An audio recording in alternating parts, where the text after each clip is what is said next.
we spend all this time talking about the SAT, how to take it, what kind of classes to take, how to prepare, talk about myself, my history on the SAT. Why? Why take it? Why take the SAT? Why is it important? Why are we doing all this? What's the purpose? What's the point? Okay, well, that's what this video is about.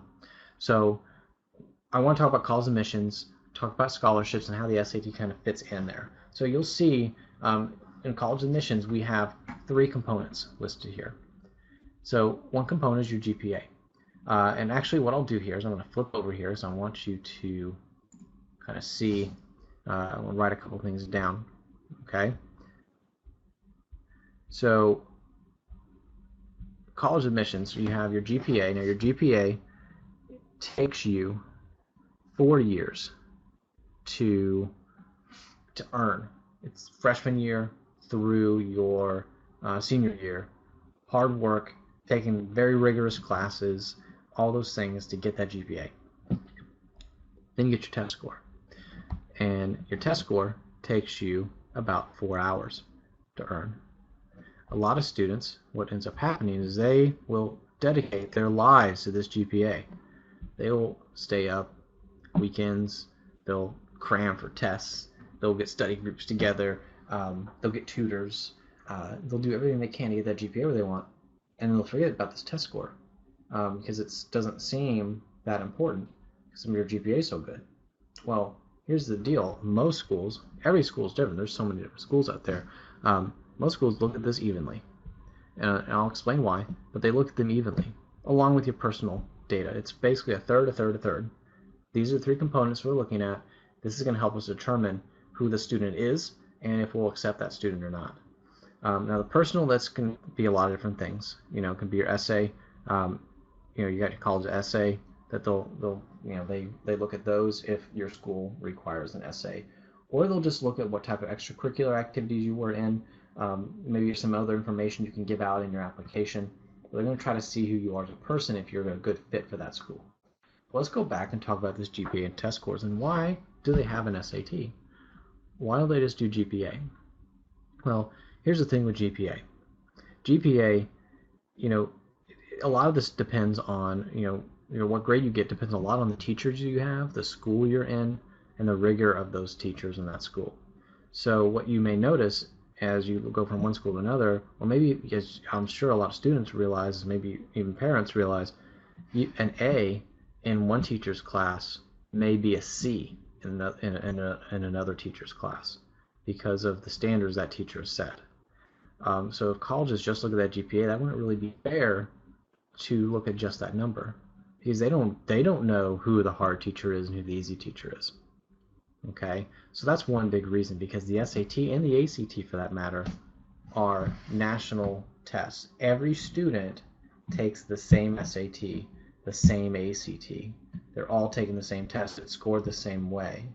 So it's a norming test. I can see how you rank against other students because we all took the same test. That's why they use test scores. And that's why they don't just look at GPA. And that's why, again, as much as most people don't like the test, it's got a purpose. There's an actual real reason why you would want to use those test scores. So again, if you figured out who all the easy teachers were, you made sure you got into those classes, got that awesome GPA, but you didn't really learn that much, the SAT, the ACT is going to show that. So that's why they have two different tests, and that's why this 4-hour test is going to mean almost as much, or even, maybe even more than that GPA. Even though one took you 4 years, one took you 4 hours. So that's why the SAT is super important. A 4-hour test is going to equal 4 years of work. It's scary, but luckily you can take it more than once, which is cool. But hopefully you only have to take it once and you get the score that you want. So once you get in there, when you go to college, there's different types of degrees. I don't want to spend too much time on this, but if you're doing a 2-year degree, you're not going to need the SAT. Really, the only reason you would is if maybe your state has a state scholarship and you need to earn a certain score to get that scholarship, then you need the SAT. If you're not looking for a scholarship, or you already have scholarships and you're good, and you're getting a 2-year degree, say you're going to community college, maybe you can say you're going to a trade school, You don't need the SAT. The SAT, you have to take it. They use that to kind of determine, do you need college preparatory mathematics, or are you advanced and can take, a higher class, or prep English class, or you can go straight into college level English classes. They just use that to determine where you start. But you're going to get accepted. Okay. Again, you won't get scholarships without a good score if your state has scholarships based off scores. And where I live in Florida, we have what's called Bright Futures, and it is tied to your SAT, ACT, community service hours, things like that. So students may be going for a 2-year degree, but they may still have a reason to take this test. So again, you need to determine that need. 4-year colleges, you need that SAT to get into school. So again, 4-year colleges, you're going to need the SAT. The SAT is used for a couple different reasons. You use it for scholarships. So you can have your scholarships that are associated with it, and acceptance. So, getting in. I'll just say getting in, right?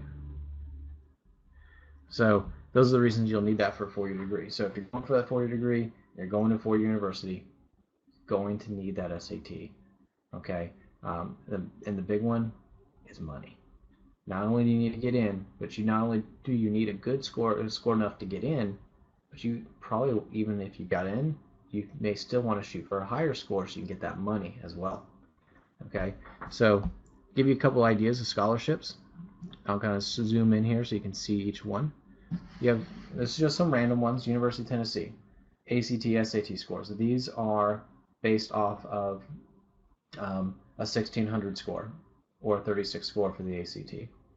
If you get, obviously, near perfect score, University of Tennessee, annual award $18,000.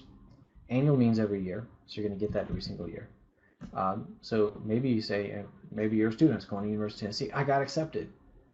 But if you're like, say you got a 1470 on the SAT, maybe you want to try for just a few more points. That's $3,000 more per year. So if you take one of my classes, I think that class will more than pay for itself. University of Missouri. Notice how they have GPA on there. They also have test scores. A lot of times you're going to need both. This one is not nearly as much, but the score range is different.